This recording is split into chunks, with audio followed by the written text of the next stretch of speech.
Okay, we'll start with mitosis. The first part of mitosis is interphase, which is about 90% of the cell cycle. It is broken up into three parts. The first one is G1. In G1 of interphase, all the organelles in the cell are copied. And at the end of the G1 phase, there's an important checkpoint. This is the most important checkpoint.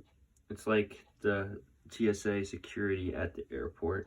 If you pass through the security, you're very likely going to get on the plane. So if you pass through the G1 checkpoint, it's very likely the cell is going to divide and complete mitosis. But yeah. And then, what's next?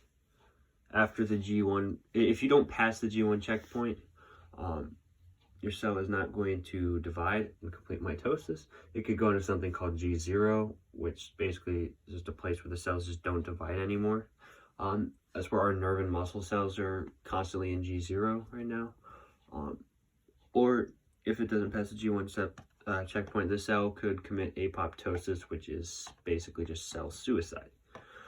But if it does pass the G1 checkpoint, it'll go on to the S phase of interphase, which that is where every single, all the DNA is going to be copied and replicated.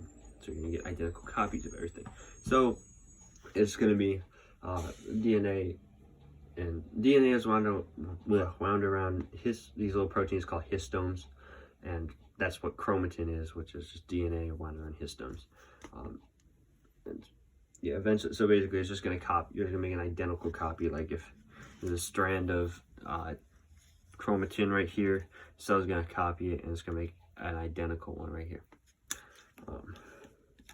After the S phase, we go on to the G2 phase of mitosis.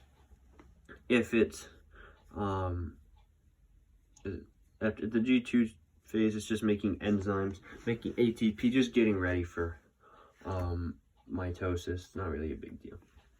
All right, so yeah, that's interphase. That's the first part.